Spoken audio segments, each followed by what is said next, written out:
This broadcast is brought to you by the British Israel Church of God.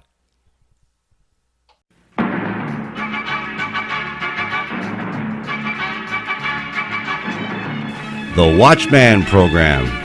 Evangelist and commentator Peter Salemi, bringing you the truth about today's world news in the light of Bible prophecy.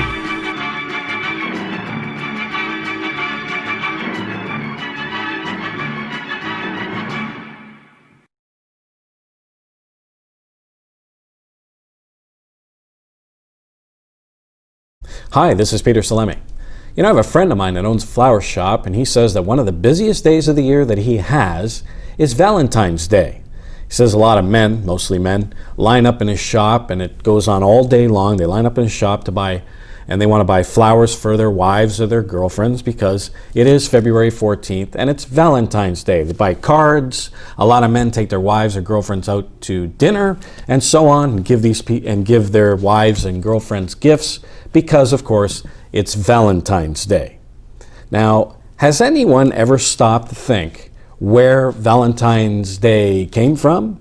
Again, you and I were born in a ready-made world. We didn't come up with Valentine's Day. Valentine's Day was already here. Valentine's Day has been around for thousands of years. Have you ever looked it up? You ever wonder where Valentine's Day came from? A lot of people think it's Christian. They call it Saint Valentine's Day. He's one of the saints of the Roman Catholic Church.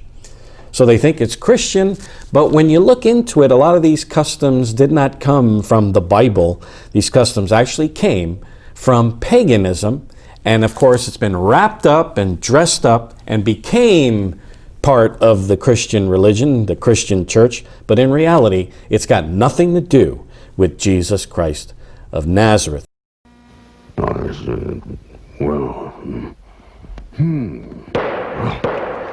Guilty.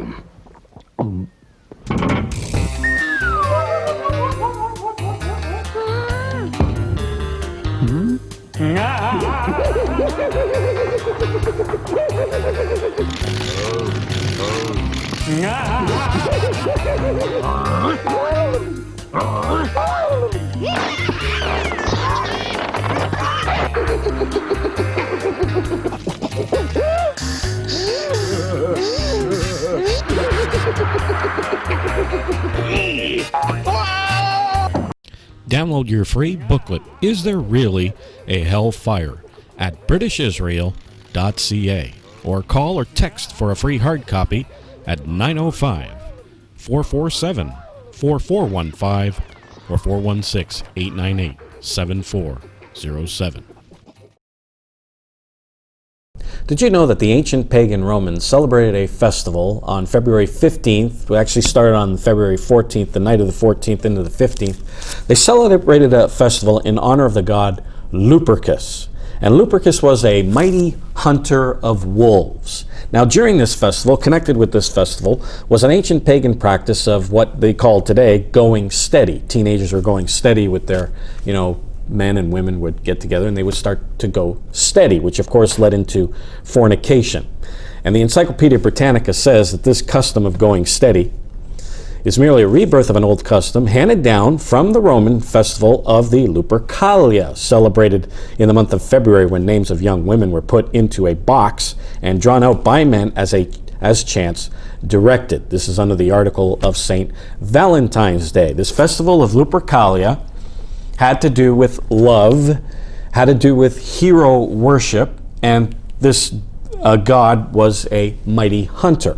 Now, when Constantine came on the scene and he made Christianity the official religion of the empire, there was some talk in the church of getting rid of a lot of these ancient pagan festivals, but the Roman citizens wanted none of it. A lot of Roman citizens were still pagan and they're still celebrating these festivals. And so they agreed to keep these holidays going on, except for the gross sexual practices that the ancient pagan Romans used to do. They kind of got rid of that part. And then it wasn't until the time of Pope Gelasius that this holiday of the festival of Lupercalia became a Christian custom, quote unquote, from Custom and Holidays Around the World by Dobler, where he says, as far back as 496, Pope Gelasius changed Lupercalia on February 15th to St. Valentine's on February 14th. So they Christianized the holiday.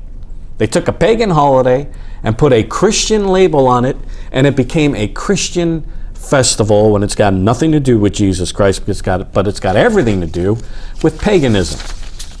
So why did he call it Valentine's? Now, the word Valentine was, of course, a common Roman name at that time. Now, Valentine comes from the Latin word Valentinus.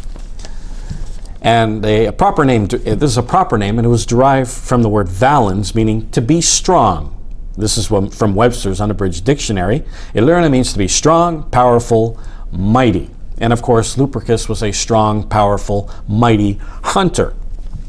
Now, this word Lupercus, the Greeks called him Pan. The Semites called Pan Baal, according to the classic dictionaries. And of course, Baal, mentioned so often in the Bible, was merely another name for Nimrod, the mighty hunter. And this is why he's called Valentine's, because he was a mighty hunter. Lupercus was a mighty hunter. And of course, valens means strong, powerful, mighty, and so on. So it's all connected, and it all stems back to Nimrod of the Babylonian religion. If you notice Genesis the 10th chapter, verse 9, Nimrod is called the mighty hunter. And of course, there was a proverb in ancient times talking about Nimrod, who was called the mighty hunter before the Lord. He was their hero, their strong man, their Valentine. And that's where Valentine's comes from. Now, attached to this name, Valentinus, is the word sanctus. And sanctus was just a common title of any of those ancient pagan hero gods. And so here we see the god Lupercalia, called Valentinus, is now called Sanctus Valentinus, or Saint Valentine's. And of course, the church adopted a lot of these names, a lot of these practices and festivals, and dressed it up and called it Christian. But when you strip it all down, it's got nothing to do with Jesus Christ. It's got nothing to do with any Christian martyr. And it has everything to do with paganism. And of course, the origins go all the way back to the Babylonian mystery religion. But it's interesting that we see a church. We see a church taking a lot of this paganism and adopting it as its own and calling it Christian. And in Revelation the 17th chapter, here we see a church. A woman is a symbol of a church. Here we see a church stamped on her forehead. It's called Mystery Babylon the Great, the mother of harlots. A great church that's ruling over multitudes and tongues and nations and peoples, preaching her doctrine, calling itself Christian, but really her doctrines are satanic. When you read Revelation the 13th chapter, they really are satanic, and they have nothing to do with Jesus Christ, and it has everything to do with the Babylonian mystery religion. And this is where Valentine's Day all comes from. Now, does God want us to mix paganism with Christianity? A lot of people think we should. A lot of people think that God really doesn't care how we worship Him as long as we worship Him. But what does God say? Now, remember, it doesn't make a bit of difference what I'm telling you if there is no God. If there is no God, then religion is purely a devising of man, and we can worship God any way we want to.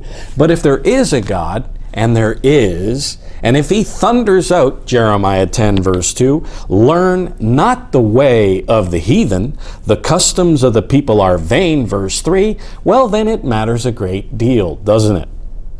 If there is no God, then don't worry, but there is, and He says, learn not the way of the heathen.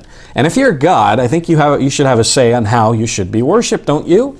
If you're the king of the universe, I think you should have a say on how you should be worshipped. Now notice what Deuteronomy, the 12th chapter, verse 29 through 32 says.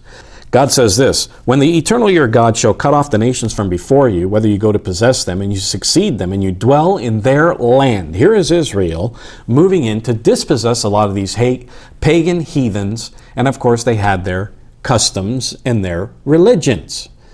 And God says in verse 30, take heed to yourself, that you be not snared by following them, after that they be destroyed from before you, and you inquire not after their gods. God says don't inquire after their superstitions, their religions, their rituals, their festivals. Don't inquire. And saying, How did these nations serve their gods? Did they have joss sticks? Did they have prayer wheels? Did they have idols? Did they have processions where they would carry their gods in these long processions and so on? Did they do these things? How did these nations serve their gods? Even so, I will do likewise. Now, what's the context? Notice verse 31. You shall not so do unto the eternal your God. So God says, don't take these pagan heathen practices, turn around and do it to me. God says, don't do that. You shall not so do unto the eternal your God. For every abomination to the eternal which he hates have they done to their gods. For even their sons and their daughters they have burnt into the fires to their gods. Whatsoever thing I command you, observe to do it. You shall not add to it, nor shall you diminish from it. God says, no matter what Frank Sinatra used to sing, do it his way, not your way. Download this free article. The origins of St. Valentine's Day, free of charge, off our website, britishisrael.ca. This is Peter Salemi saying goodbye, friends, and I'll see you here next time on the Watchman program.